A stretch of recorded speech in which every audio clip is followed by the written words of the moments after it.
Hello, and welcome to Joline Knits a Lot. This is my show about knitting and crafting and the things I get up to. How are you? How are things where you are? It is spring, but chilly here in Edmonton. The snow is starting to melt, and we're looking forward to some warmer days ahead. This has been spring break, and there's been a lot of sleet and snow and kind of not the greatest weather, which is a bit of a downer. But we've been busy. I won't bore you with the details, but my husband and I have recently purchased a new home, and we're in the process of selling our current home.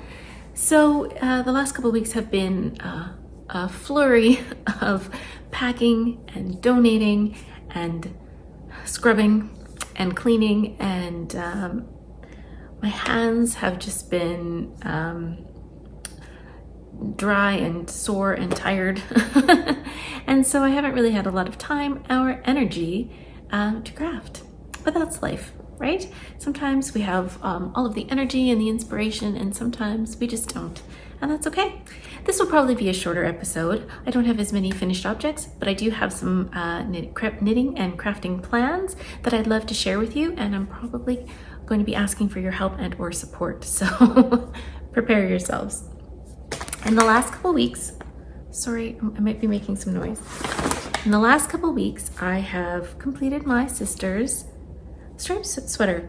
In fact, I just finished it yesterday.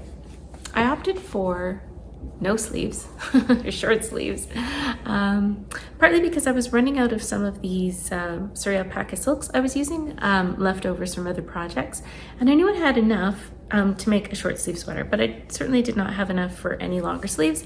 And for my sister, I think that would be fine. She tends to run warm, so no sleeves is probably fine for her, and she could always layer it over top of something else. So when I got to the sleeve divide, I just switched back to the main color and did my knitting for some cute little shorty sleeves. And then I carried down the body, and I did the same length as I did for myself. I knit this sweater, boy, that's bunchy. I knit this sweater the same way I did my own striped sweater. And I sort of fudged the sizes just a little bit. I wanted a sweater that was about a 42 to 43 inch circumference in the chest, but the pattern offered a 40 inch and a 46 inch. And I followed the advice of a very clever crafter who left some really useful and helpful notes on Ravelry. And just, I don't know if you ever do this, but I find that when I'm starting a project, and if it's not straightforward to me, or if I have some questions, I will look through the projects that have left helpful notes or that other people have marked as helpful, because their comments may be helpful for you too. So I was checking out the Ravelry projects with helpful notes, and this maker decided to make a size bigger than the one that she wanted, and then just cast on fewer sleeves at the end, fewer stitches at the underarm. And that's what I ended up doing on mine. It worked great. I love it. It fits really well. And so I opted to do the same for my sister. So I started on the 46 inch chest for the yoke, for the neck and the yoke. And then when I got to this kind of creamy stripe here, when I put the sleeves on hold, instead of casting on 16 stitches for my size, I cast on 8. And so by reducing each underarm by 8 stitches, that allowed me to lose about 3 inches in the chest circumference. So it's nice and comfortable on top. It's not too snug. And then when you get to the body, for me, it fits really well. Also, that wasn't an issue for my arm circumference. If you have larger arms, you might just want to keep that in mind if you wanted to make this adjustment.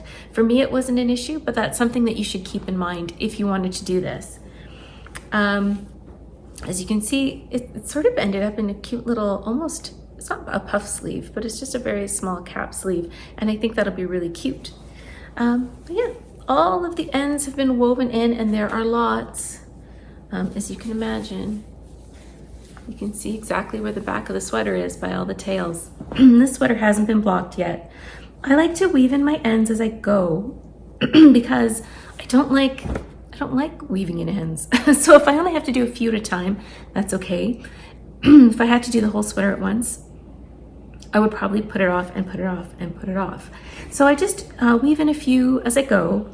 And then once I have, excuse me, once I have blocked this sweater, I will snip all the ends that I've woven in. I like to block my sweater first because wetting the yarn and then letting it dry allows those ends to sort of set themselves in place, and then they don't wiggle out so much.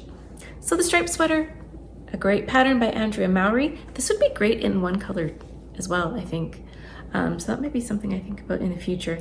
Again, I use Farmer's Daughter Fibers yarns because they're great. I love them. I use the Recollect yarn, which is a sport weight Rambouillet, and the fuzzy stripes are her Odang, which is a Surya silk combination. All the colors are linked on my Ravelry page, and that is my finished object for today. I have one project that I'm working on, and that is a pair of socks. And I showed you them before. These are from my daughter. She likes a shorty sock, and that's sort of a nice gushy sock. She's the dancer, and she likes, I think, something really soft and comforting after she dances. So I finished one sock. This is deep, deep, deep stash. I think I got this yarn before she was born. She's gonna be 16 in April. So this is one sock. I just did a shorty, a little cuff, 2 inches from the cast on to the slip stitch heel flap, and then I did a heel flap and gusset and a toe, nothing fancy. And I'm just working on the second sock now. I have finished, oh my goodness, I'm all tangled up. I have finished the heel flap. I'm working on the gusset, just decreasing down to the original number of stitches.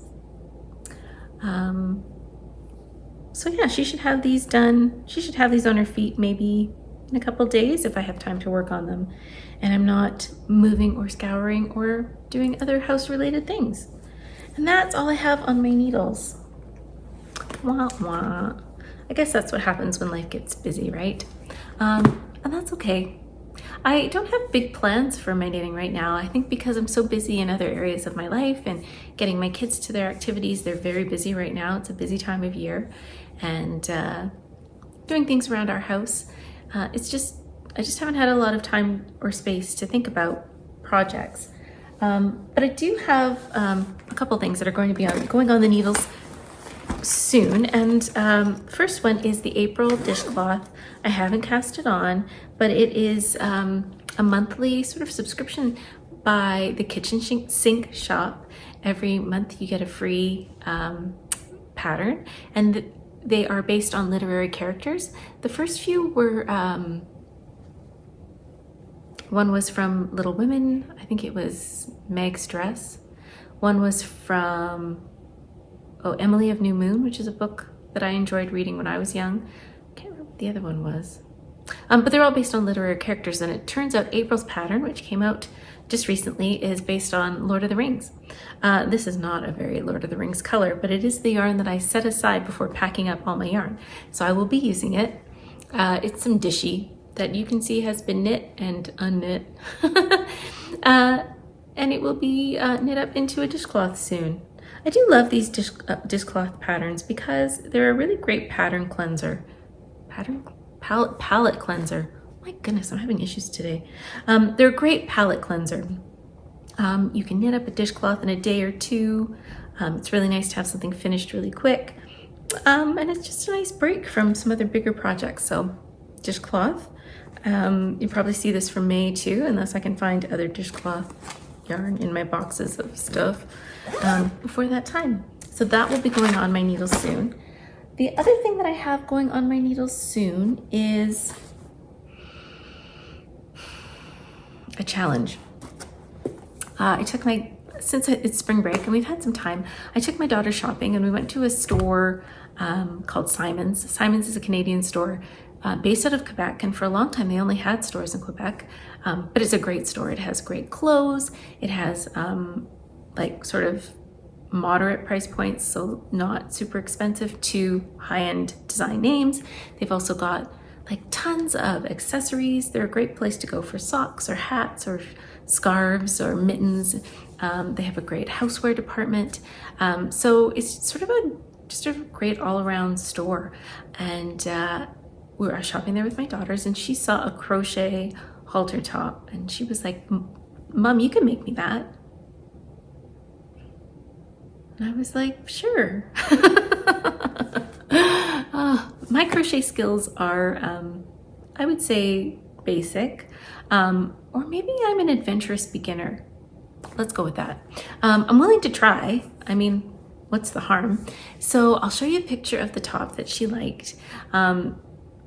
It's sort of it's a crochet halter top, and I emphasized the fact that she would be wearing something underneath it, like a tank top or something.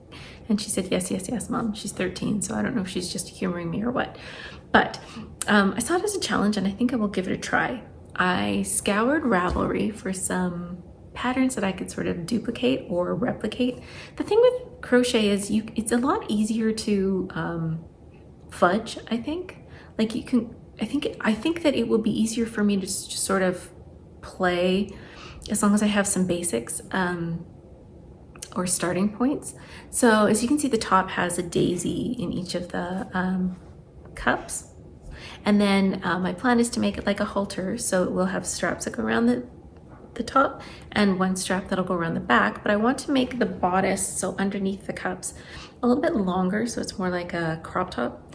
And then she can tie it in the back. And I think I'll just continue doing like a straight either double crochet or some sort of crochet to elongate the body. But I needed a basis for the daisies because I don't know how to make triangular daisies.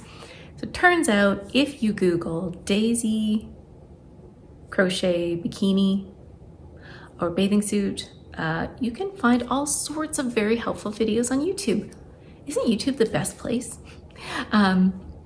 Anyway, I found both some patterns on Ravelry, sort of were what I was looking for, but not quite.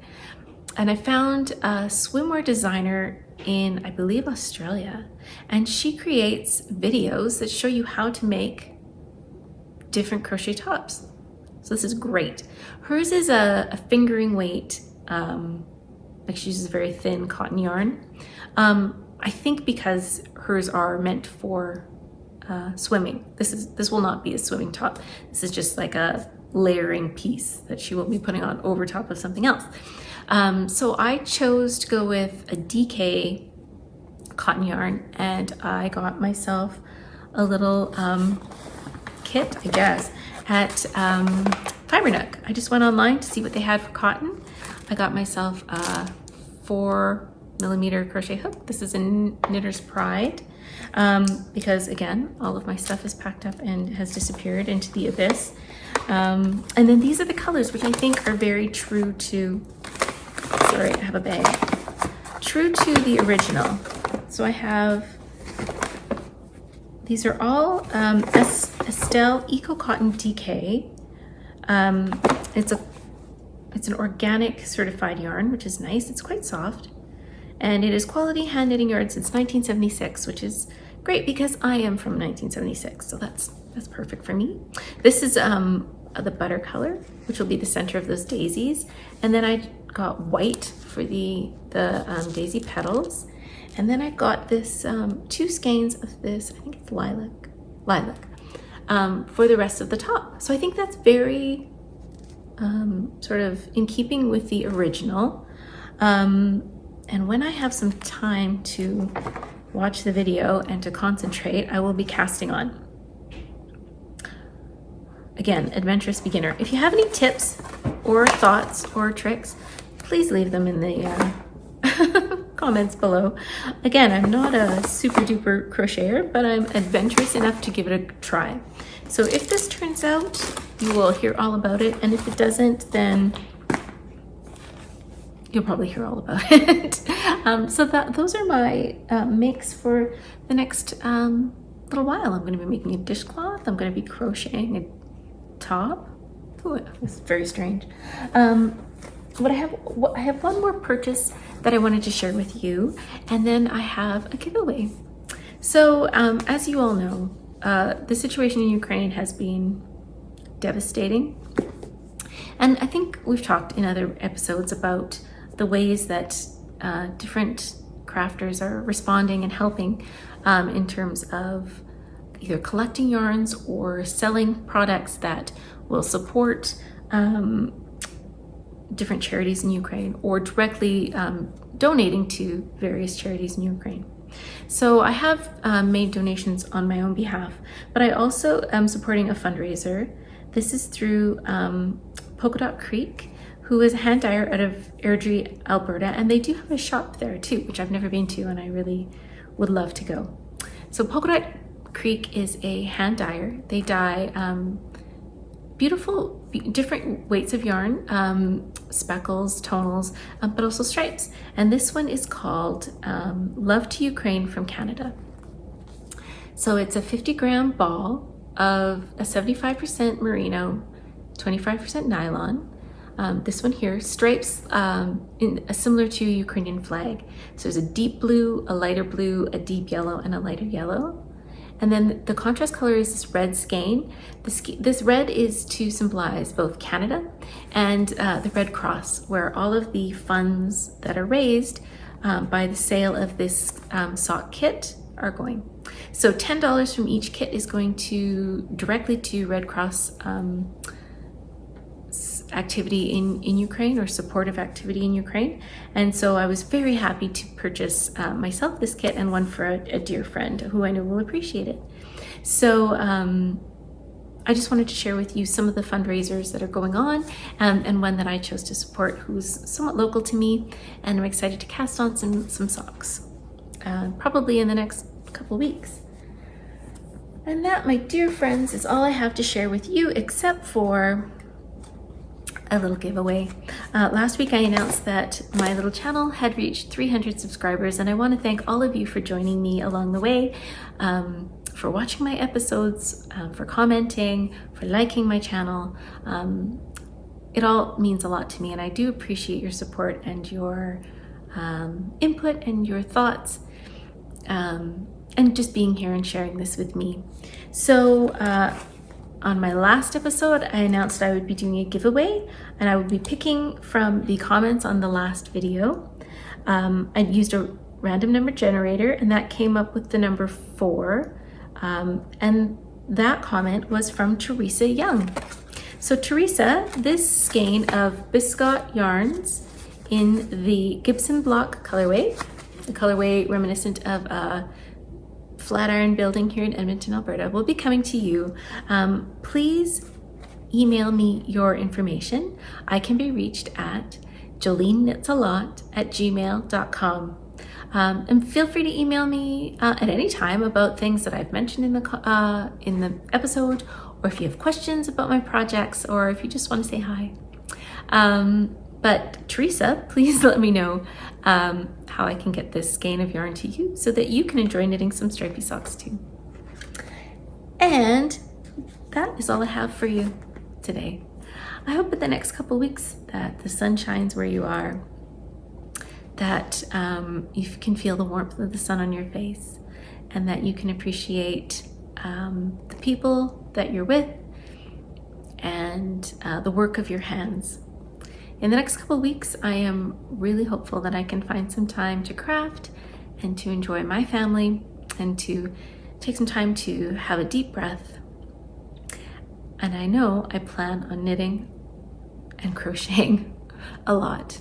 Thanks for joining me, and I'll see you next time. Bye.